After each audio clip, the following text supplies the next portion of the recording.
Sensores de movimiento infrarrojo. Elección del lugar dentro del ambiente a proteger. Si se utilizan lentes provistos con el equipo, cosa que ocurre en la gran mayoría de los casos, es conveniente ubicar el sensor en algún lugar de las esquinas del ambiente debido a que la apertura de los haces cubren un ángulo de 90 grados y de esa manera todo el recinto quedará protegido.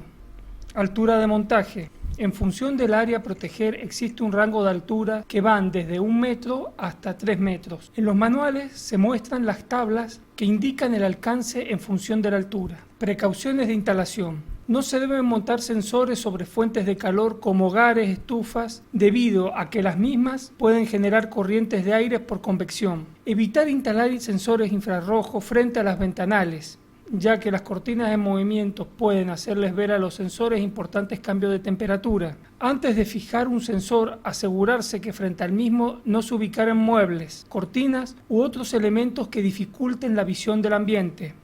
En depósitos o galpones no instalar sensores muy próximos a estanterías donde pueden circular roedores u otros animales de sangre caliente. Evitar instalar sensores muy próximos a importantes fuentes de radiofrecuencia. Detectores de rotura de vidrio. Debido a que el sonido se propaga en todos los sentidos dentro del área de cobertura, no resulta necesario enfrentar al sensor con la superficie vidriada a proteger. De todas maneras, es conveniente evitar que quede oculto, ya que el sonido puede llegarle muy atenuado y no realizar su función de detección. No es aconsejable montar el sensor demasiado cerca a la superficie vidriada a proteger, a menos de 1 metro, ya que un eventual golpe sin intención de daño podría generar el disparo. En muchos casos se golpean vidriera intentando acercarse para observar algún producto. Recuerde que la prueba de funcionamiento puede realizarse arrojando suavemente una moneda sobre el vidrio protegido. No los instale cerca de sirena, ya que si el sensor está demasiado sensible podría generar un falso disparo, alarmar o activar la alarma. Barreras infrarrojas. Montaje en interior. Se debe montar a una altura tal de asegurar que ante el paso de una persona se interrumpa el haz infrarrojo recibido por el receptor. En distancias muy cortas entre el emisor y el receptor, es posible que el haz se refleje en paredes o cuerpos cercanos y no se interrumpa adecuadamente. Recuerde que puede ajustarse la atenuación mediante un jumper correspondiente y que para pasillos estrechos cuenta con el sensor de proximidad. Si instala 2 barreras formando un ángulo en un punto común entre ellos, no montar los receptores juntos, ya que alguno de ellos, ante el corte del haz de su emisor, podría seguir recibiendo el haz correspondiente al otro emisor y no operar. Los emisores no tienen ese problema, los emisores no se interfieren entre sí, por lo tanto pueden instalarse próximos entre sí sin ningún inconveniente. Montaje en exterior. Es recomendable instalarla a una determinada altura que nos asegure que ante el paso de una persona se interrumpa el haz infrarrojo recibido por el receptor. En distancias muy cortas entre el emisor y el receptor es posible que el haz se refleje en paredes o cuerpos cercanos y no se interrumpa adecuadamente. Recordar que puede ajustar la atenuación mediante el jumper correspondiente. Si se instalan 2 barreras formando un ángulo con el punto común entre ellas, no montar 2 receptores juntos, ya que alguno de ellos, ante el corte del haz de su emisor, podría seguir recibiendo el haz correspondiente al otro emisor y no operar. Los emisores no se interfieren entre sí, por lo tanto pueden instalar los próximos entre sí sin ningún inconveniente, básicamente los mismos que en interiores. Acá ya es donde empieza a cambiar. Evitar que los rayos solares incidan directamente sobre el receptor. En las zonas de muy baja temperatura, seleccionar mediante un jumper la inclusión de una resistencia calefactora. No en todos los modelos está disponible. No es necesario pegar con sellador a la tapa para evitar la entrada del agua. Solo debe verificar que se encuentre bien ajustada y que el cable salga correctamente. Para evitar la entrada de agua, nunca debe montarse una barrera en sentido inverso. Usualmente son equipos estancos que están sellados, que no entra ni sale agua. Verificar que no exista la posibilidad que un objeto movido por el viento interrumpa el haz. Ejemplo, rama de una planta. Detectores de proximidad. No olvidar ajustar el alcance y el tiempo de respuesta en función del lugar de instalación.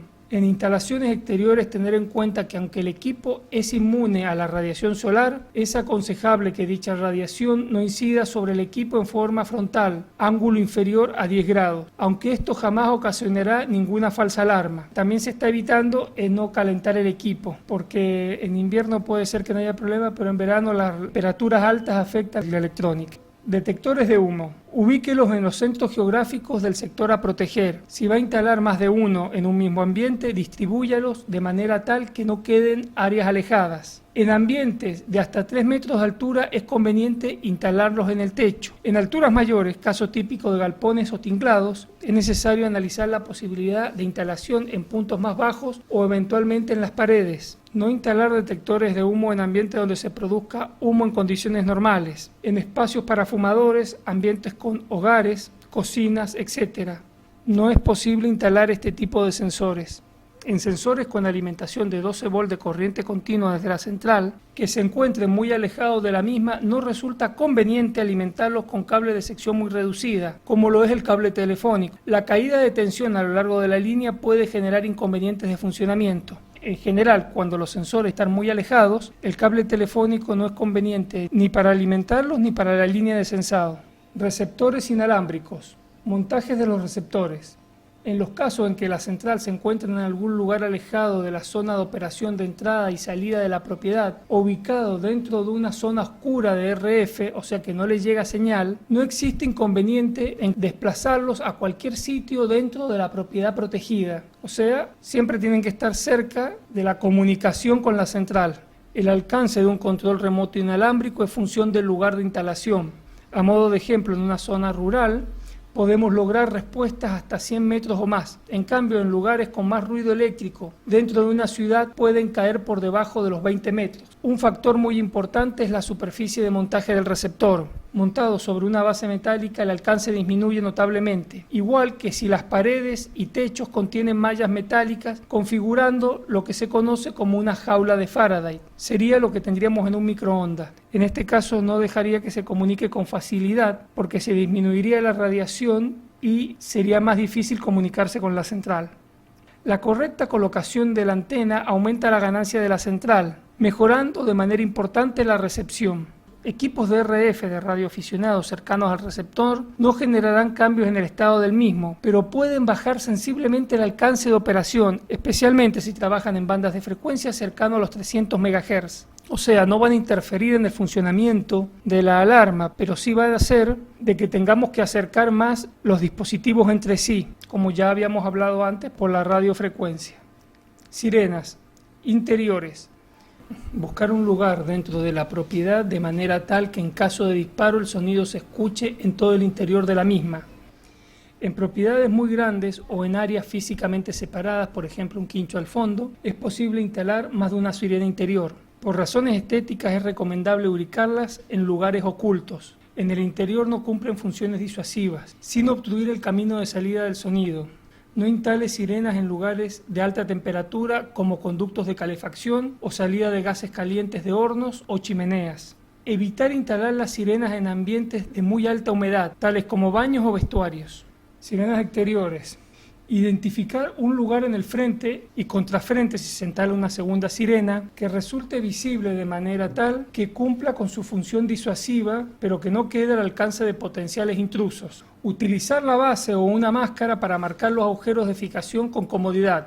Si la pared no es regularmente lisa, por ejemplo de ladrillo a la vista, verificar que el brazo del microswitch quede perfectamente apoyado, tamper para el desmonte. En caso de duda, suplemente la base o desplace el equipo.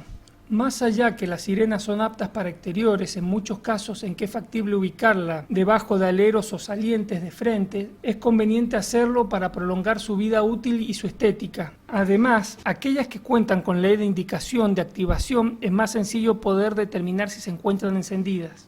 Llamadores telefónicos. Generalidades para todos los modelos. Debe tenerse en cuenta para su ubicación física que es necesario llegar con los cables de entrada de la línea telefónica para luego regresar con otro par para alimentar a los teléfonos de la casa. En algunas marcas los tienen integrados en la central, por ejemplo las Garnet o Alonso. En la mayoría vienen integradas en la central. La que tenemos en la escuela, la A2K4, nueva generación, viene integrada en la central. Y la 2K4, la generación anterior, también venía integrada en la central. Los llamadores telefónicos pueden programarse para que tomen la línea si están colgados de una central telefónica. De todas maneras, es más confiable tomar la línea a la entrada de la propiedad antes que la central telefónica. En general, Garnet recomienda que primero se pase por la central de alarma, los cables telefónicos, y luego vaya a una central telefónica si es que tiene. Que lo que tenga prioridad y lo que tiene prioridad es la central de alarmas.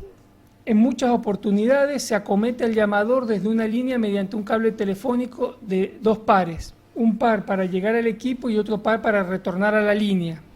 Entonces se va con un solo cable, con 4 hilos, que serían 2 pares telefónicos. 2 de los hilos llevan la línea hacia la central de alarma y los otros 2 hilos retornan la línea telefónica. Hay que tener especial cuidado en no confundir en la bornera el par de llegada con el de retorno, porque si así lo hiciera, discaría y emitiría el mensaje sobre los teléfonos de la propiedad en lugar de hacerlo sobre la línea. Particularidades para los controladores. Para los modelos que cuentan con escucha de ambiente mediante micrófono remoto, es conveniente seleccionar cuidadosamente la ubicación del mismo. Algunas marcas los tienen integrados en el panel de control o teclado. Por ejemplo, la Garnet. En el teclado LCD viene ya con un micrófono. De todas maneras, esto es más algo comercial que otra cosa. No debe instalarse próximo a los parlantes de equipo porque es muy posible que se acoplen. La distancia mínima recomendable es de 2 metros entre ambos. A su vez, el micrófono debe ubicarse en un lugar estratégico de la propiedad, de manera tal que en el caso de una escucha propia de una situación de robo o asalto permita determinar con certeza si el hecho es tal o una falsa alarma.